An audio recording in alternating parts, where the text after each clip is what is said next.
Welcome back to the Flying with the Flock podcast, the best place to get all of your Eagles and other NFL related news. I'm your host, Matt, and welcome to, I believe, episode 9. Ladies and gentlemen, we just had a major game for our birds, but before I jump into this week's analysis of the waffle stomping down in Dallas, I would like to ask you guys to please click the like button, subscribe, and leave a comment to tell me what I can do better, how I can improve for you guys. And on top of that, please go follow us on Twitter where you can interact with me at all times, just whatever. If you don't agree with me, we can have a discussion or stuff like that. But with that all out of the way, let's get into this beating that Dallas just took by the Eagles this past weekend. So the Eagles went down to Dallas, and everybody was saying, "Oh, it's a trap game. Oh no, Cooper Rush is 5-1 in his starting career. He's looked really good back in, I think it was 2022." And I was like, he played really bad teams, and we already beat him. So it was interesting to see the media keep on pushing that the Eagles were heading into another trap game just like they were the week before. I will give credit where credit is due. The less annoying media personalities did choose the Eagles to win handily, but they still gave Dallas a chance in this. Even though, which we'll look at their offensive stats in a minute, they could not even come anywhere close to beating us. They beat themselves more, and Mother Nature beat them with the sun in AT&T Stadium, which we will talk about further once I go into it. But overall, this was a good win. It was a little bit sketchy in the first half, I'm not gonna lie. I started to stress on whether we were going to be able to pull away and get a sizable victory against another bad team. Uh, but luckily, in the second half, things kind of opened up and we kind of went on a run. I believe in the second half. So in the first half, we scored 7 points in the first quarter, 7 points in the second. And then the third is where we really broke it open with 14 points in the third, which also helped because we held Dallas to 6 up until this point, and then we shut them out in the second half, not allowing them to even get close. What I've seen, especially over the past few weeks, besides the Jaguars game, which was a weird blip anyway, this team has played a lot better in the second half than they have the first, and especially the first quarter. The first quarter is where we struggled all season. Now, in the Jaguars game and in the Dallas game, we've scored points early now to start building that momentum and start building that lead up. So once our defense can step up and just shut them out, we can keep compiling points. Hopping right into the stats, we'll go over to the Eagles first. Jalen Hurts, a solid day. Jalen went 14 for 20, 202 yards, 2 touchdowns, and 1 interception. Now, I will say the one interception wasn't entirely Hurts' fault. He made the right read. Dallas Goedert was wide open, heading straight into the end zone. That was just a good play by Trevon Diggs right there. He was biting on the flat, but he saw Jalen staring down uh, the streak route by Dallas Goedert. So Trevon Diggs jumped back in and was able to jump the route a little bit and got a pretty good interception in defense of Jalen. Again, we're seeing this theme that Jalen is throwing 20 times per game, has over 200 yards through the air in during the game, and the Eagles are playing more efficiently. Uh, Looking at his receiving, A.J. Brown, 5 receptions for 109 yards. I really wanted him to get a touchdown, but that's whatever. The next closest receiver was Jahan Dotson with 1 reception for 27 yards. Dallas Goedert, 2 receptions for 25 yards and a touchdown. Devontae Smith, 2 receptions for 14 yards. And the one of the more heartwarming moments for the Eagles, rookie Johnny Wilson out of Florida State University, had one reception for 5 yards and a touchdown. That was on a scramble drill. Jalen, I believe, rolled out to the left, and he found Johnny Wilson in the back of the end zone for a he had to outmuscle his defender too, which is a good sign that we have another big body receiver other than AJ Brown. He's about, I think, 6'5", so he's a big boy. Now, if he can tack on some more muscle as his career goes on, he's definitely going to be more of a weapon, especially for the Eagles. Looking at this defense, we had one interception. It was by C.J. Gardner-Johnson. The rest were, we got a few sacks. Milton Williams had a sack. Brandon Graham had half a sack. Bryce Huff had a sack. Also, what I will say that even though Bryce Huff hasn't been as amazing as he was at the Jets, he has been recently more producing sacks, like at least one sack per game, and pressuring more. I believe there was a forced fumble at some point that we did recover, so that was good. We're starting to get more turnovers. Zach Bond did knock out the ball. He did force a fumble as well. I'm not sure if that's the play that I referred to a little bit ago, but I know he also got his second career forced fumble here. Overall, it was a really solid. Oh, besides rushing, rushing was where I was a little bit upset about. Saquon Barkley could have broke 1,000 yards during this game, but he only had 14 carries for 66 yards. Jalen Hurts had 7 carries for 56 yards and 2 touchdowns. So overall, a fairly efficient day for the Eagles. On the Cowboys side, oh, by the way, Kenny Pickett also, a lot of the backups came in during the fourth quarter. I'm not really going to touch on that because I'm not really too concerned about that. Where I will touch on some backups will be on the Cowboys, which Cooper Rush did start the game. He went 13 for 23, 45 yards. That's just a little bit over a that's a little bit less than 2 yards per attempt. Or, yeah, 2 yards per attempt. That's a little bit concerning, especially with CeeDee Lamb having one reception for 3 yards. That's a little bit concerning that you have a top receiver in the league and your quarterback that's supposed to be, he's supposed to back up Dak. He's supposed to be more of a game manager. Is completing 13, but only passing for 45 yards. Eventually, Trey Lance did come in. He went 4 for 6, 21 yards, and an interception. So not too much better on Trey Lance's part. Rushing, Rico Dowell led the team in rushing with 12 carries for 53 yards. Zeke was right behind him with 6 carries for 22 yards.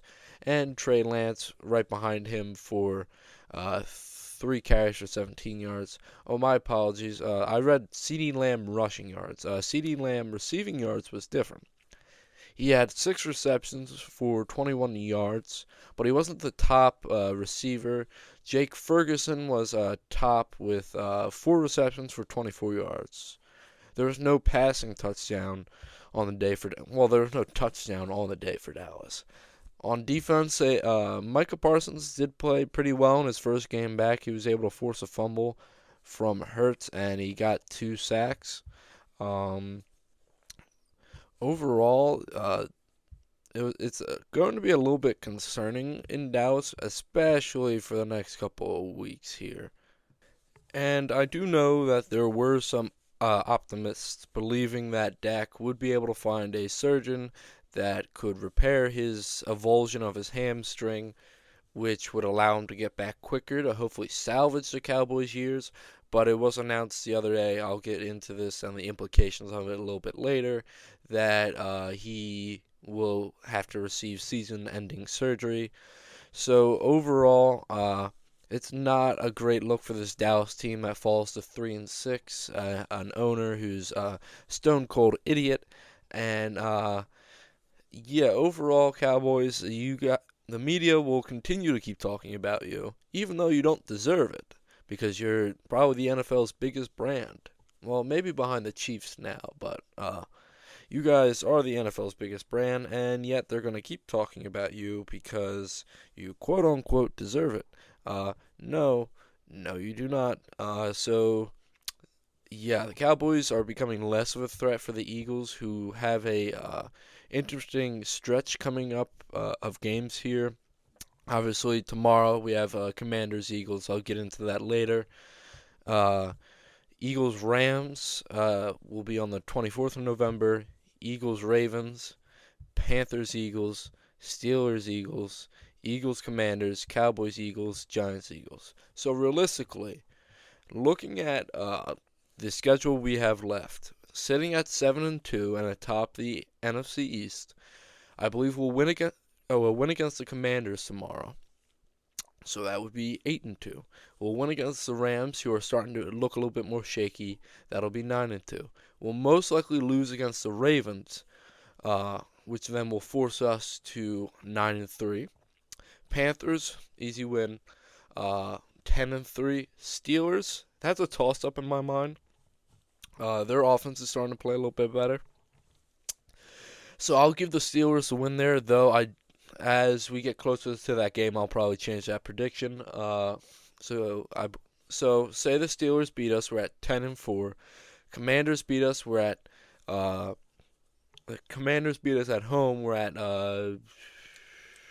10-5, and we win out against the Cowboys and Giants at home, making us 12-5. That is enough to win the division. Now, I'm not sure if that's enough to win the conference or get first seed in the conference. But as we get closer, as we get to like the Steelers week, Commanders week, I'll take a more in-depth dive at what the Eagles have to do to get each seed in the playoffs. And hopefully the Lions looked a little bit shaky. Maybe they start losing a few, and then we pick up a few, and then we're already, if the playoffs ended today, we'd be in the second seed. So maybe if we keep stringing some wins together, maybe get one or two wins that we're not expected to get, we might be able to push for that first seed, which would help tremendously because each time that we've gotten the first seed, we've gone to the Super Bowl. Not saying that we've won it, but we've gone to the Super Bowl. So right now, it's a wait and see what's going to happen for the rest of the Eagles' season schedule-wise. Getting into the weekly recap of these last weekend's games, we're going to start out with a crazy Thursday night football. The Ravens versus the Bengals. Ravens beat the Bengals 35-34. Looking at the Bengals real quick, Joe Burrow went 34 for 56, 428 yards, 4 touchdowns, no interceptions. Fairly efficient day, though. Joe Burrow had to throw over 50 times, which is never going to lead to a win. Chase Brown really got shut down during this game. 13 carries for 42 yards and a touchdown. Receiving Jamar, he's another animal right here, and I'm starting him on fantasy too. He had 11 receptions for 264 yards and 3 touchdowns. That is insane that a wide receiver has over 200 yards, let alone over 260 yards receiving. He was their main offense right there. Him and Joe were just the main offense right there. Defensively, it doesn't look like they're able to get to Lamar at all, sacking him or turning him over. So overall, it was mainly on the backs of Joe Burrow and Jamar Chase, who, again, almost beat the Ravens single-handedly like they almost did earlier in the season. It just happens that they fall short, especially after they went for a 2-point conversion. Now, it was funny because the media were bashing Todd Bowles for going for 2 against the Chiefs 2 weeks ago. And they were doing it all the way leading up to this game. And although I do agree that you should go for 2 against the Chiefs, because they are proven that if you take them to overtime, they're going to beat you. They're going to find a new way to beat you. Uh, Against the Ravens, I would have just taken the one because Lamar has not, in my eyes, he has not proven to be as consistent in the clutch and in uh, in overtime than, say, a Patrick Mahomes. So, or even a Joe Burrow at some times. So if you take the Ravens to overtime, if you take the one, hold them, make sure they don't get a field goal, and take them to overtime, you're going to have probably a better chance than you would have against teams like the Chiefs and the Bengals. I mean, looking at the Ravens, Lamar, a fairly efficient day, 25 for 33, 290 yards, 4 touchdowns through the air, none on the ground, though he did had 7 carries for 33 yards. A quiet day for Derrick Henry with 16 carries for 68 yards and a touchdown. It seems that this Bengals defense really tailored itself this week towards stopping Derrick Henry in the rush. But then Lamar just bombed it over top of them, which ultimately killed the Bengals in the long run. Receiving, their top receiver was Tylan Wallace with 3 receptions for 150 yards and a touchdown. This will probably be the only game his name will be ever mentioned, unless he's like an emerging star for the team, and I don't know that. Mark Andrews was right behind him with 6 receptions for 68 yards and a touchdown. Rashad Bateman right behind him with 6 receptions for 54 yards and a touchdown. This Ravens defense really got gashed by this Bengals passing offense, and like I said earlier this season, that's going to be what probably kills them at the end. Was losing all that depth and all the stars in their secondary. And I believe Kyle Hamilton went down with an injury. I'm not sure what's up with him. I remember seeing him walk off the field with some of the trainers. So we'll see what happens to this Ravens defense if they can start shoring up their secondary. I think they should be fine, but I'm not sure they haven't been able to prove it so far, so I'm not going to be able to believe it when it comes time for the defense to step up to win them a playoff game. Next up we have the Panthers and Giants. Panthers beat the Giants 20-17 overseas in Germany in Munich. Looking at this Giants team, this might have been the last time we've ever see Daniel Jones take a professional snap of football, especially with the Giants. I feel like he's probably done with most teams. He might be able to ride his career out as a backup, but this was a bad showing. Went 22 for 37, 190 yards and 2 interceptions. On the ground, Tyrone Tracy Jr. had 18 carries for 103 yards, a touchdown and a fumble, which we'll touch on in a second. Through the air, Wan'Dale Robinson was their top receiver with 5 receptions for 51 yards, and they tried to force feed Malik Nabers. Well, I can't even say that, but they tried to get it to Malik a lot with 6 receptions for 50 yards. Defense, they weren't able to stop. Brian Burns got home a couple of times, and he definitely pressured Bryce Young when he was passing, but they weren't able to stop the running game that the Panthers brought. Looking at this Panthers team, Bryce Young went 15 for 25, 162 yards and a touchdown. Chuba Hubbard had 28 carries for 153 yards and a touchdown. He went nuclear on this Giants run D. Receiving, Jalen Coker had 3 receptions for 41 yards. Xavier Legette had 3 receptions for 40 yards, and David Moore had 2 receptions for 18 yards. I do believe, who was it? Adam Thielen is coming back, I believe, this weekend for the Panthers, which is going to help improve this Panthers passing offense. Looking at this Panthers defense, they were able to turn Danny Dimes over twice.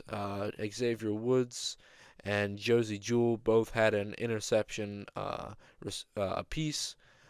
J.C. Horn was their top defensive player, obviously. But overall, It was a really good game by the Panthers, in my opinion. This is the Panthers I more expected, beating bad teams and starting to accumulate wins. They're currently on a 2-game win streak under Bryce Young, who is back at center. Uh, I'm becoming a little bit more confident in this Panthers team, especially against bad teams. But if they face like a team like a Cowboys, I feel like they probably still will lose. Uh, they're able to the Giants force overtime, and then the running back Tyrone Tracy Jr. fumbled the handoff, and which is really unfortunate for that young stud in the Giants' backfield. Panthers were able to recover and kick a field goal to win it in overtime. Overall, a really solid game by the Panthers, who are starting to accumulate wins now. Not saying they're going to contend or threaten, but they're going to beat bad teams. End of story. Next up, we have Patriots Bears. Looks like Drake May outdueled Caleb Williams in this one. Drake May went 15 for 25, 184 yards, a touchdown, and an interception. On the ground, Ramondre Stevenson was their top rusher with 20 carries for 74 yards. Receiving, Austin Hooper led the team with 3 receptions for 64 yards. Right behind him was Demario Douglas with 4 receptions for 50 yards. And Kayshon Boutte with 4 receptions for 47 yards. Defensively, looked like they got quite a few sacks. Looks like they got 4, 6, 7. It looks like they sacked Caleb around 9 times, which is not how you're going to beat a team. Is losing your or getting your quarterback hit multiple times and shaking his confidence. Though that's a good strategy for this Patriots team, who's looking a little bit more, I guess, confident under Drake May. Although he needs to stop. I believe he's turned the ball over at least once per game for the last few starts. He needs to stop doing that. He's hurting his team more. Every touchdown he throws, he takes away a touchdown, in my opinion. Or did I say every interception he throws, he takes a touchdown from his team. So as long as he becomes more safe with where he's delivering the ball, I feel confident that this team might get a few more wins this season. But we'll definitely see down the stretch how they do. Bears are in a tricky situation. Caleb Williams went 16 for 30, 120 yards. On the ground, they went 16 for 54. They couldn't take any pressure off of Caleb throwing it. Receiving, Keenan Allen was their top receiver with 5 receptions for 44 yards. DJ Moore was right behind him with 3 receptions for 24 yards. And Rome Odunze was right behind him with 3 receptions for 23 yards. On defense, they were able to turn. I almost said Mac Jones. They were almost able to turn Drake May over once. That was T.J. Edwards who got the interception. Yeah, this team is putting a lot of pressure on Caleb, and this offensive line is surely not helping. I hope that they're riddled with injuries, and I hope this isn't like their fully healthy starting offensive line. Because if Caleb's getting hit and sacked 9 times per game, he's never going to be able to develop. And this coaching staff is surely not helping him develop at all either, which tends to be the curse of the Bears, that they can get a quarterback, but they can never develop them. Next up on the docket, we have the 49ers and Tampa Bay Buccaneers. Brock Purdy went 25 for 36, 352 yards and 2 touchdowns. Fairly efficient day for Brock Purdy. This was the first day that Christian McCaffrey would be back. On the ground, he had 13 carries for 39 yards, but through the airs where he made a more major impact with 6 receptions for 68 yards. Their top receiver, though, was Jawan Jennings with 7 receptions for 93 yards.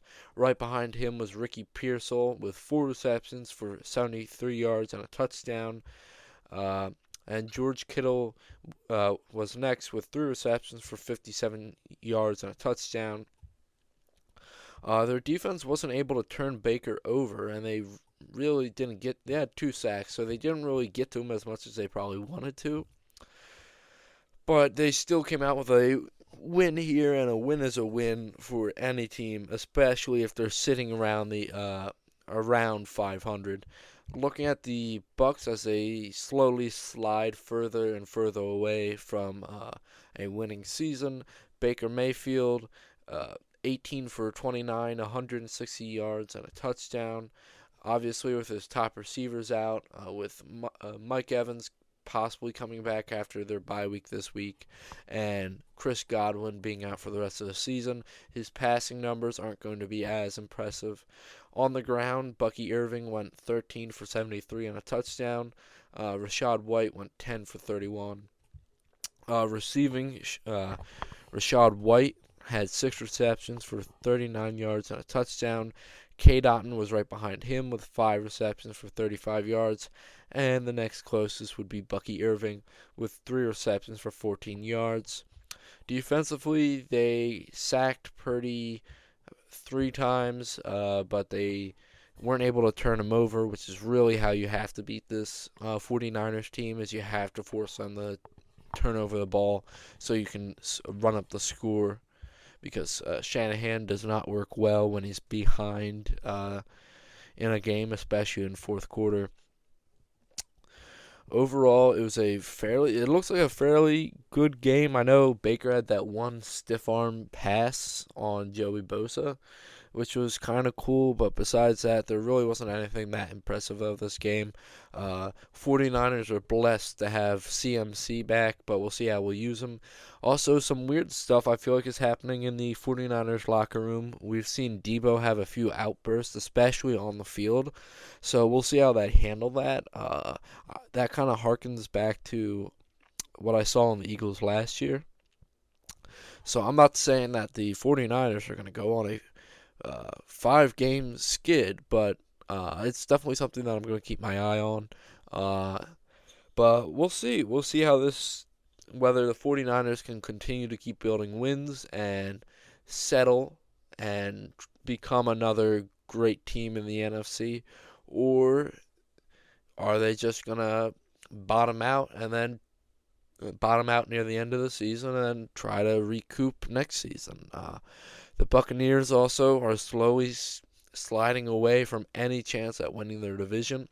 So we're going to see if Baker can put some wins together, bring his team back up to 500, especially with Mike Evans coming back. Should be easier, but we'll keep tabs on those two teams, especially looking at the NFC playoff picture. Next up, we have Broncos-Chiefs. Chiefs beat the Broncos 16-14 on a walk-off field goal block.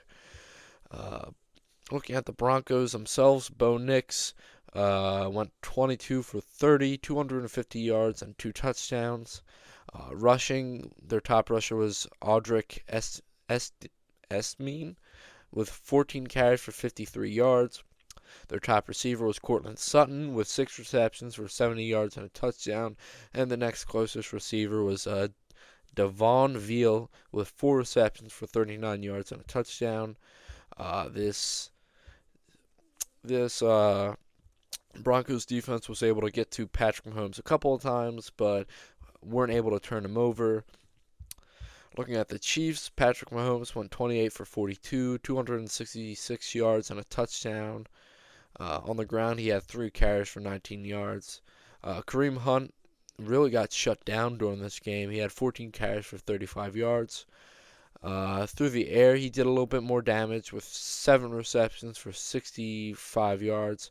Right behind him was Kelsey with 8 receptions for 64 yards and a touchdown. And D-Hop with 4 receptions for 54 yards, or 56 yards, no touchdowns on the day. Overall, this game was really boring, and the Broncos really shot themselves in the foot a couple of times when they could have gone up by 1 or 2 scores.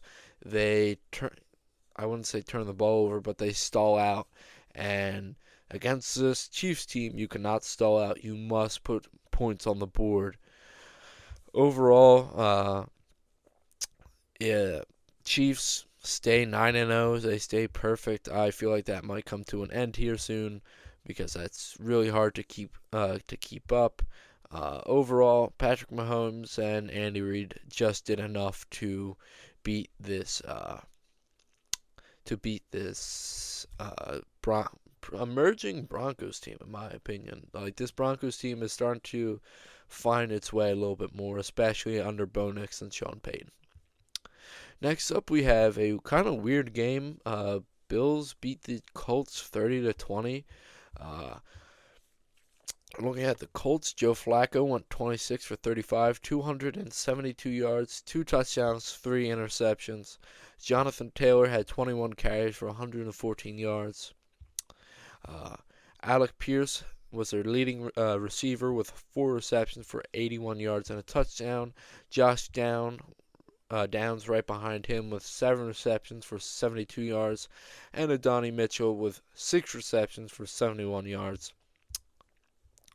If Joe didn't turn over the ball 3 times, I feel like they probably would have won this game and it would have been a big upset. But looking at this Bills team, Josh Allen went 22 for 37, 280 yards and 2 interceptions. On the ground, James Cook went 19 for 80, 1 touchdown. On the ground, Josh Allen went 8 for 50 and 1 touchdown. Receiving, Amari Cooper was out again, but their leading receiver was Mac Hollins, who had 4 receptions for 86 yards. Khalil Shakir was right behind him with 6 receptions for 54 yards, and Dawson Knox with 2 receptions for 40 yards. Uh, Overall, again, just another weird game. If the Colts didn't turn over the ball so much, then they probably would have won this game, especially against a good team like the Bills. That's fairly impressive.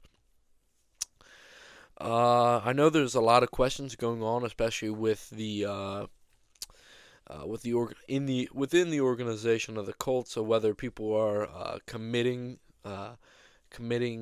or working hard enough, committing to their work or working hard enough. Uh, and I know they probably still don't have the best chance, even with Joe Flacco, which is fairly surprising. It looks like Joe Flacco, which is weird to say for an aging vet, has regressed a little bit. Well, it's not weird, but at 40 years old, he's definitely regressed, especially from last season, which was more of a Cinderella run, it's looking more like. But, yeah. Overall, a fairly good game, I guess. But hold on, I just got breaking news from the NFL. Give me 1 second, please. Okay, well, it's funny because just while I'm speaking this breaking news, Colts quarterback Anthony Richardson will start this week against the Jets and the rest of the season. So, funny timing, talking about the Colts. So, obviously, they see that even with Flacco in, they're going to be struggling. So, might as well give Anthony Richardson some time, especially behind center. I feel like after me bashing Richardson a couple of weeks ago, I guess this is the right decision to do. I'm not sure if the Colts are going to make the playoffs, especially with Anthony Richardson at quarterback, with him completing 2 passes per game. But I guess we're gonna see how this works out. That's always funny when breaking news happens while I'm doing this.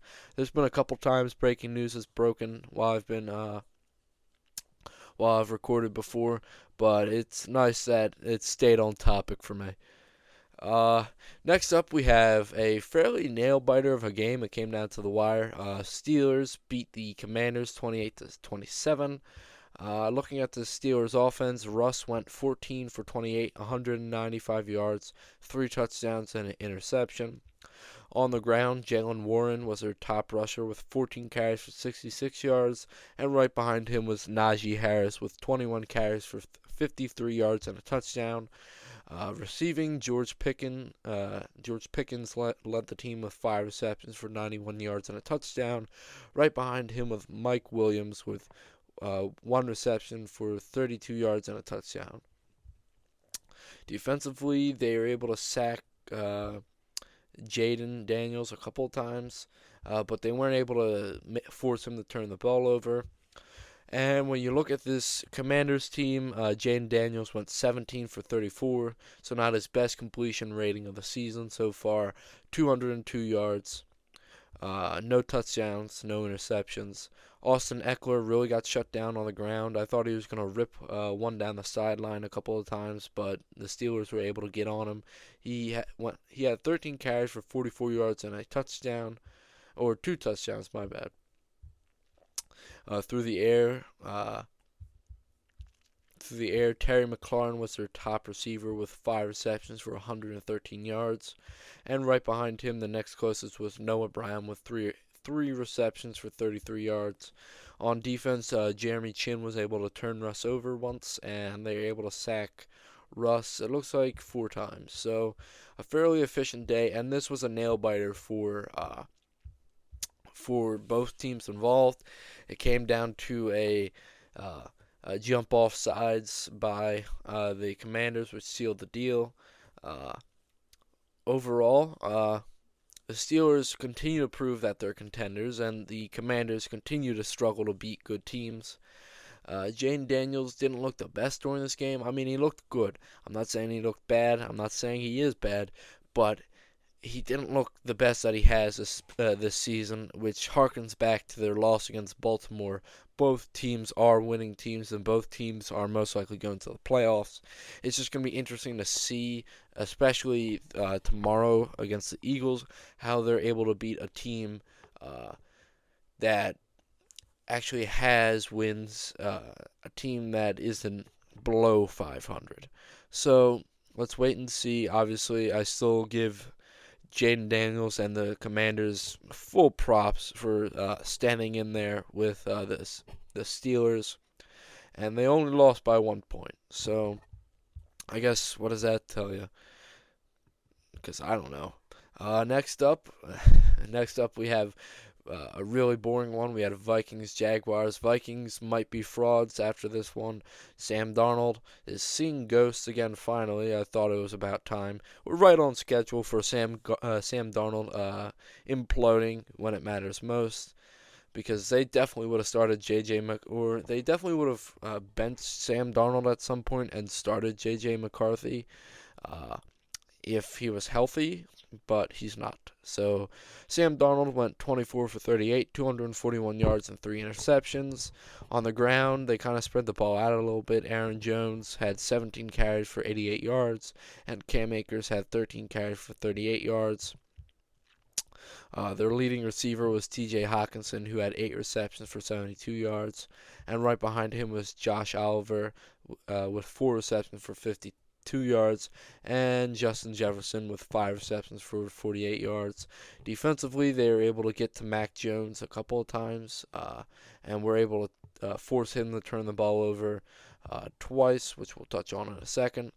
Overall, I believe I read a stat somewhere, which was all 3 of Sam Darnold's interceptions were all on passes intended for Justin Jefferson. So, yeah, take that as you will. Sam Darnold is not looking as good as he probably should be, especially getting closer to the playoffs. Which is weird to say, though. We're still a little bit out. We only have 8 weeks left. So, teams like the Vikings, who are going to be playoff contenders, don't get me wrong, they're going to be in the playoffs, are going to have to start pulling it together here when it matters most. On the other side of the ball, we have Mac Jones, who went 14 for 22, 111 yards and 2 interceptions. The only reason Mac Jones was starting was because it was announced before the game that Trevor Lawrence had suffered a sprain to his AC joint, I believe in his throwing shoulder. And then after the game, it came out that it's a possibility that he may require season-ending surgery. Looking at rushing, Travis Etienne led the team with 11 carries for 44 yards. That's a little bit scary. Receiving, Evan Ingram led the team with 6 receptions for 40 yards. Brendan Strange was right behind him with 2 receptions for 25 yards, and Gabe Davis right behind him with 1 reception for 19 yards. Overall, this was a battle of which team could lose first, and it just happened that it was the Jaguars, though this was really close, and this, honestly, even with a win, this is a bad sign for the Vikings. They have to get their stuff together. They were 5-0 at one point, and now they're 2-2 in the last 4 games. So they have to start amping it up here. Sam Darnold cannot turn over the ball, especially if he wants a job in the NFL past this season. So it's going to be interesting to see what they do over the next couple of weeks. As long as they play consistent and they do not turn over the ball, I feel like they're going to be a threat, especially in this NFC playoff picture. Next up, we have Saints-Falcons. Saints beat the Falcons 20-17, which is kind of surprising, especially with an interim head coach which clogged their toilets coming in after the firing of Dennis Allen. Looking at the Saints offense, Derek Carr was fairly efficient. He went 16 for 25, 269 yards, and 2 touchdowns. On the ground, their leading rusher was Alvin Kamara with 17 carries and 55 yards. Receiving, Marquez Valdes-Scantling was their top receiver with 3 receptions for 109 yards and 2 touchdowns. Right behind MVS was Alvin Kamara with 5 receptions for 54 yards. And behind him was Taysom Hill with 2 receptions for 36 yards. On defense, they were able to turn Big Kirko over once, and they were able to sack him a couple of times. But overall, I feel like this was more of a Falcons loss. I mean, looking at the numbers, Kirk threw the ball. He went 23 for 38, 306 yards, and an interception. On the ground, Bijan Robinson had himself a field day. He went 20 for 116 yards and 2 touchdowns. Through the air, Drake London was their top receiver, who went 8 for 97 yards. Darnell Mooney, who had 5 receptions for 96 yards, and Kyle Pitts, who had 4 receptions for 55 yards. Overall, I feel like I didn't watch any of this game, so I can't tell you the specifics. But what I can say is that knowing what the Falcons have done, especially against the Eagles, I feel like they were probably stalling out drives about halfway on midfield, and eventually the Saints were able to get their momentum going and started opening up the deep passing game off of the play action. So Saints, good win. But I feel like this is definitely more of a Falcons loss here, who need to continue to win. Although they're in a bad division, they need to continue to win and prove that they're a perennial playoff team here. Next up, we have it looked like another really solid game. We had Chargers-Titans. It was announced before the game that Will Levis, I believe, will continue to be the starter throughout the rest of the season for the Titans. I mean, looking at his stats. Oh wait, did I say Chargers beat the Titans 27-17? Will Levis went 18 for 23, 175 yards, and 2 touchdowns. That's a solid game right there, especially from Will Levis. Didn't turn over the ball, had a high completion percentage, and was able to just keep his team in the game. Tajay Spears was their top rusher, who had 7 carries for 47 yards, and behind him was Tony Pollard with 9 carries for 44 yards. Obviously, Calvin Ridley was their top receiver with 5 receptions for 84 yards and 2 touchdowns. Nick Westbrook-Ikhine was their next highest receiver at 3 receptions for 31 yards, and Tony Pollard was right behind him at 4 receptions for 19 yards in the air. On defense, they weren't able to get to Justin Herbert at all or turn Justin Herbert over at all. Speaking of Justin Herbert, looking at him, he went 14 for 18, 164 yards, and a touchdown. On the ground, Gus Edwards led the team with 10 carries for 55 yards. J.K. Dobbins was right behind him with 15 carries for 50 yards, and right behind him was Justin Herbert with 9 carries for 32 yards and a touchdown. In the air, Ladd McConkey led the team. Ladd McConkey with 2 receptions for 52 yards. Behind him was Josh Palmer, who had 1 reception for 36 yards. And Quentin Johnston was right behind him with 2 receptions for 24 yards and a touchdown.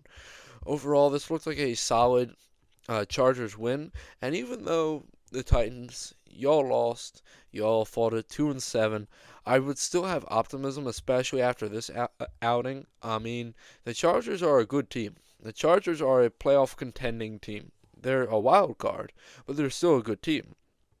And Will Levis looked more promising, especially after being benched for a couple of weeks here.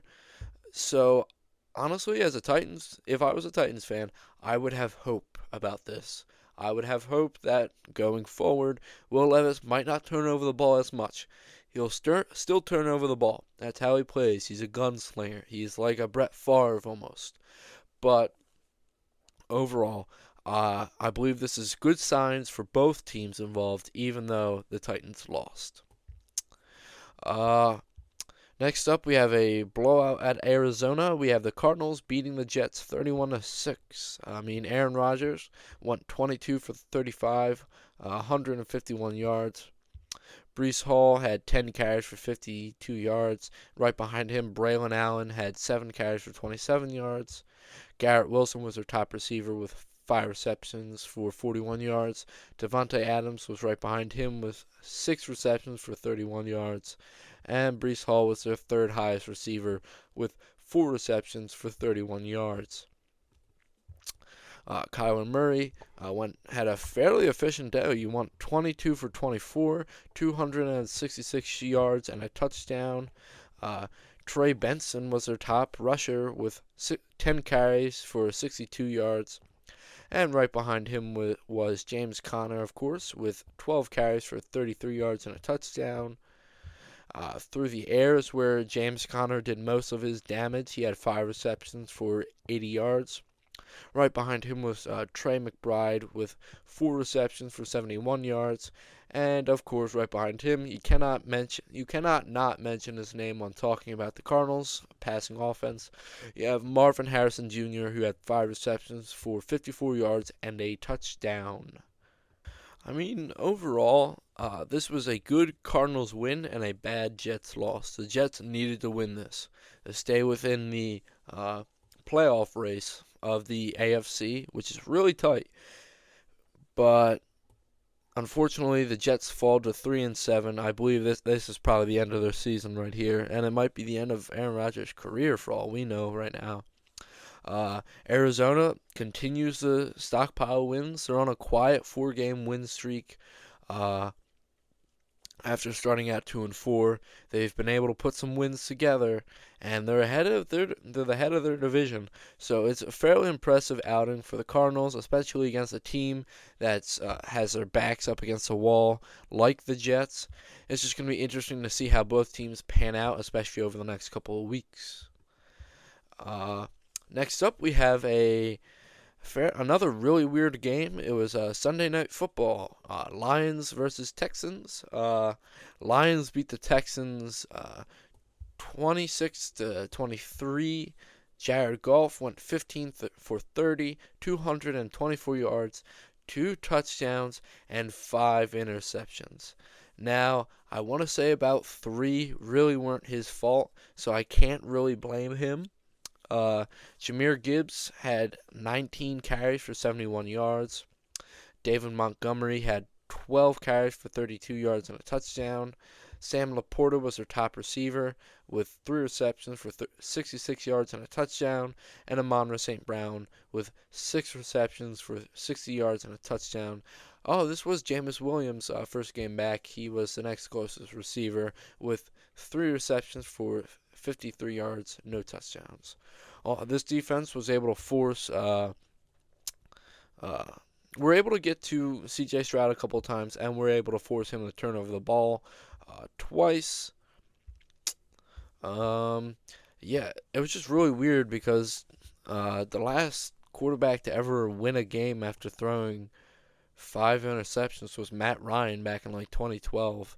So it was just weird to see Jared Goff throw that many interceptions. It's not really like him, and he had a 50% completion rating. Uh, Maybe this is the start of seeing that both top teams in the NFC and the AFC, both the Lions and the Chiefs, are both starting to look more human. That they can be beat, although it's hard. It can be done, and if they are human, then they can bleed and they can be defeated. So, looking over at this Texans team that uh, came about 2 field goals close of winning this game. 2 field goals that barely went in. Uh, C.J. Stroud went 19 for 33, 232 yards, a touchdown, and 2 interceptions. Joe Mixon, a fairly quiet night, especially with 25 carries, only had 46 yards and a touchdown. John Mechie was their top receiver, who had 5 receptions for 74 yards and a touchdown. Dalton Schultz was right behind him with 3 receptions for 44 yards, and Tank Dell right behind him with 5 receptions for 39 yards. On defense, obviously they were able to turn uh, Goff over a couple times. Most of them were either batted balls or they were tipped at the line. 2 of them were good interceptions, like that was a misread by Goff, but the other 3, I believe, were just lucky turnovers. They weren't able to sack. They weren't able to sack Jared Goff at all, which doesn't help if you can't put pressure on him.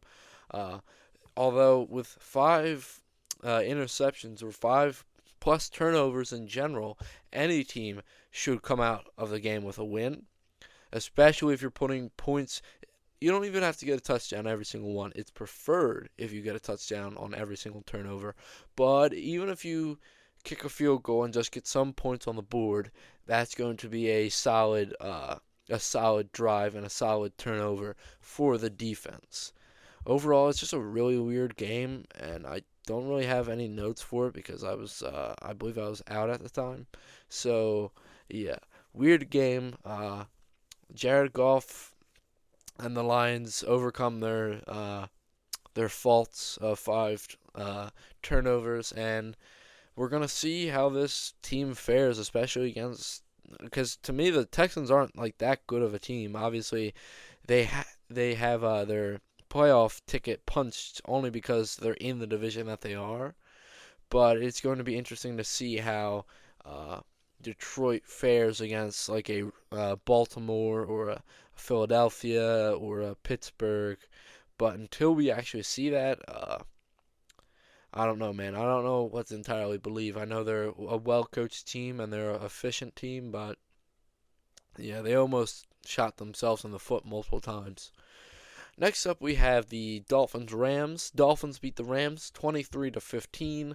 Matthew Stafford went 32 for 46, 293 yards and an interception. On the ground, Kyren Williams was their top rusher with 15 carries for 26 yards.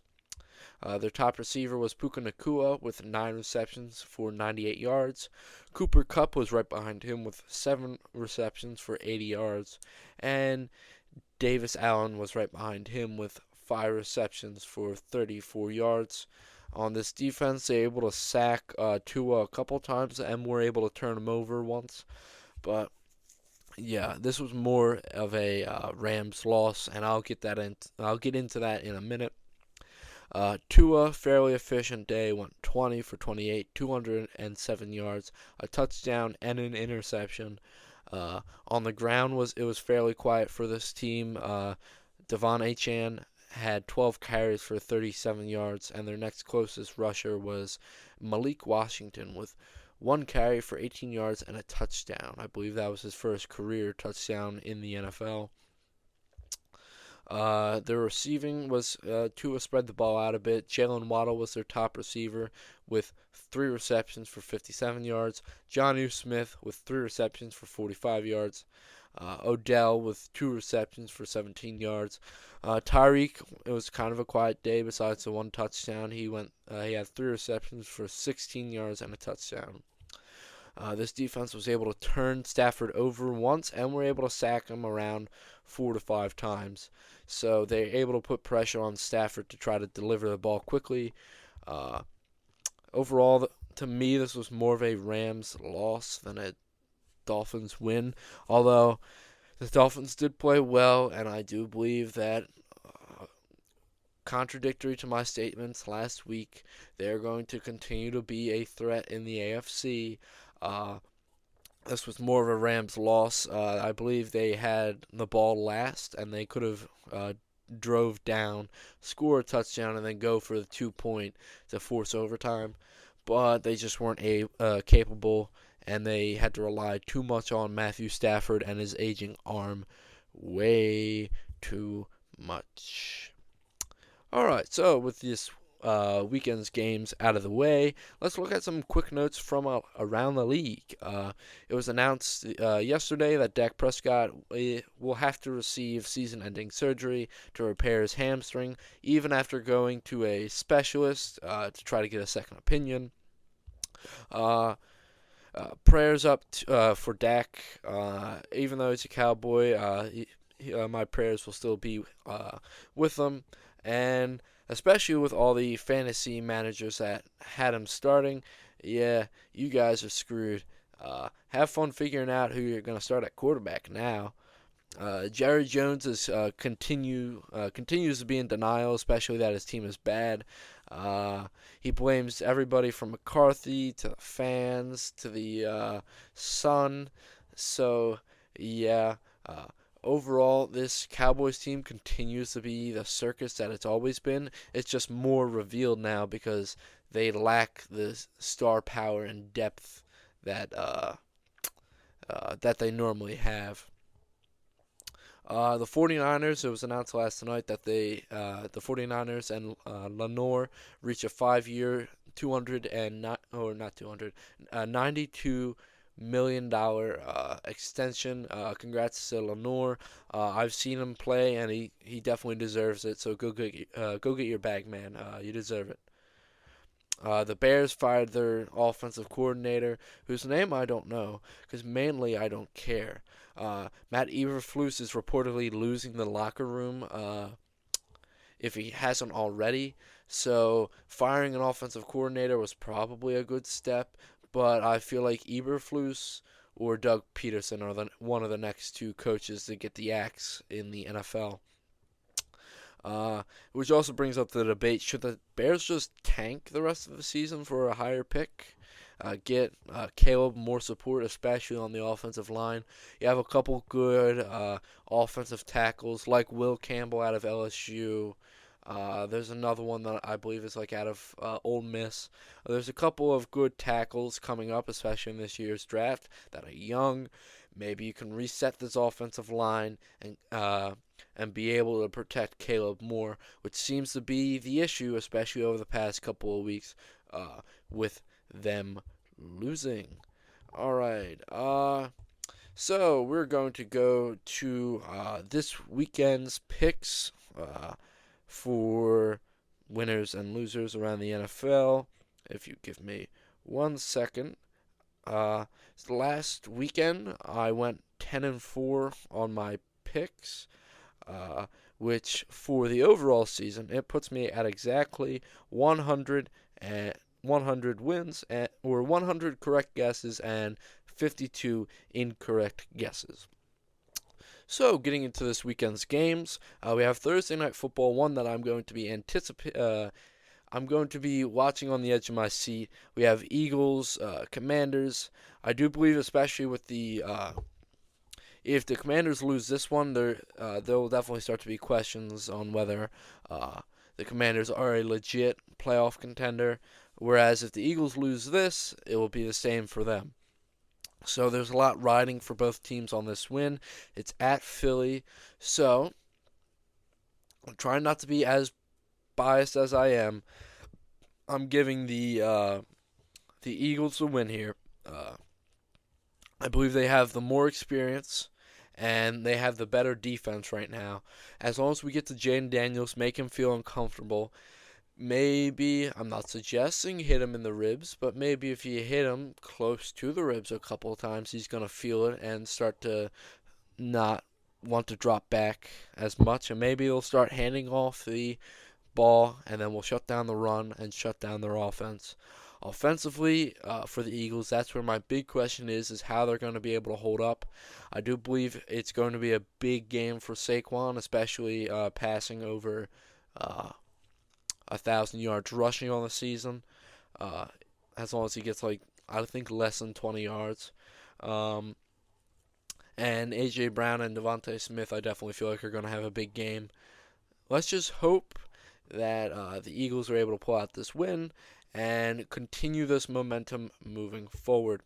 Next up, we have Packers-Bears. Give me the Packers, especially coming off of a bye week, and the Bears coming off of a bad loss.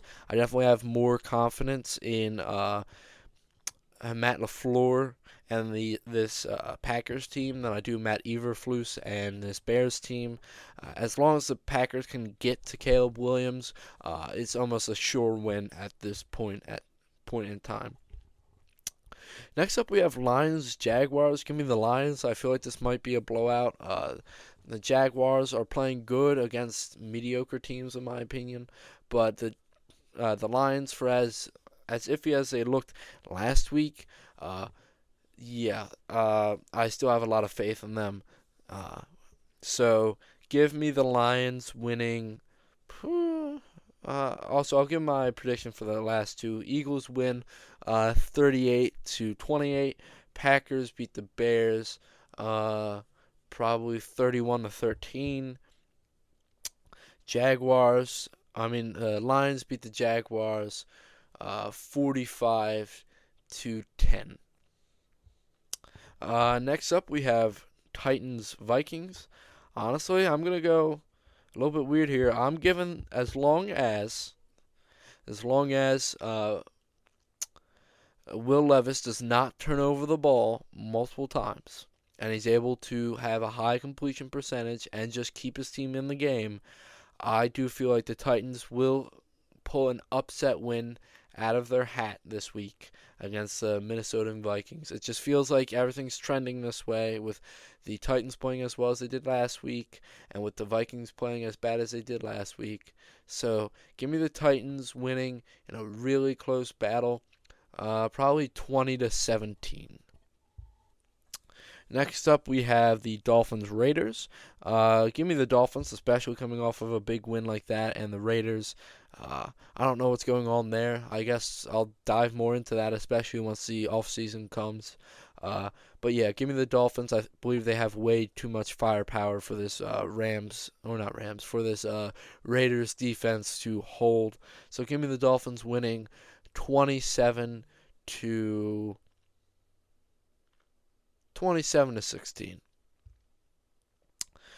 Next up, we have Rams-Patriots. Give me the Rams. I do feel like they're going to have a bounce-back win. It's not like they played horrible, especially against the Dolphins, who have a lot of talent around, compared to the Patriots, who really don't. They just have their quarterback in Ramondre Stevenson. So, give me the Rams winning 28-17. Next up, we have the Browns-Saints. I have a little bit more. I feel like this is a game where the Saints win big against a divisional opponent and then lose. So give me the Browns. I'll take the Browns winning just barely as well. We'll have the Browns winning 26-23. Next up, Ravens-Steelers. And although I really do believe in the Steelers, give me the Ravens. They're the more hot team. Yeah, give me the Ravens. I have more faith in the Ravens right now than I do the Steelers, although I do have a lot of respect and faith in the Steelers themselves. Give me the Ravens for this matchup. Maybe in the later matchup, the Steelers might get back, but for now, give me the Ravens winning 28-20. Next up, we have Colts Jets. Both teams kind of suck, with Anthony Richardson getting the nod. I'm not really sure how to feel, so I'm going to go with my gut and say the Jets because I know what to expect from them. Although sometimes it's disappointing, I still know what to expect from them. So give me the Jets winning. Give me the Jets winning to 24 to 17. Next up, we have Falcons Broncos. Give me the Broncos team. I feel like they came this close and they sniffed success against a good team uh, like the like the Chiefs, and the Falcons dropped a pretty big game in their own division. So give me the Broncos winning, probably another close game. Give me them winning 24 to 14. Next up, we have the 49ers Seahawks. Give me the 49ers. I'm pretty sure that historically, especially the last few seasons, the Seahawks have been pretty bad against the 49ers. So give me the 49ers winning probably 31 to 17. Next up, we have Bills Chiefs. And I'm going to go out on a limb here, and I say this is where the Chiefs take their first loss of the season. Give me the Bills in a close-fought battle up in Buffalo. Give me the Bills winning 27 to 24. Next up, we have Bengals Chargers. A really good game. This could really go either way. They're saying that the Bengals are favored right now, but I'm gonna take the Chargers. I'm gonna take the upset. So give me the Chargers. Probably in another close game. Probably another really disappointing game for Joe Burrow. They probably lose by 3. So give me the Chargers. Give me the Chargers winning it 31 to 28. Last up, we have a miserable matchup on Monday Night Football. We have Texans Cowboys, and seeing what the Cowboys were able to produce this past weekend against the Eagles, and what the Texans were able to produce against this past weekend against the Lions. I just have more faith in this Texans team, so give me the Texans beating the Cowboys pretty badly. Give me the Texans, probably 24 to 10. All right, so that will do it for this episode of the podcast. Like I said earlier in the episode, please leave a like and subscribe, and follow us on Twitter, interact with us, and get all notifications of when we're about to post. So with all that being said, I hope you all have a good rest of your day, and remember, go Birds.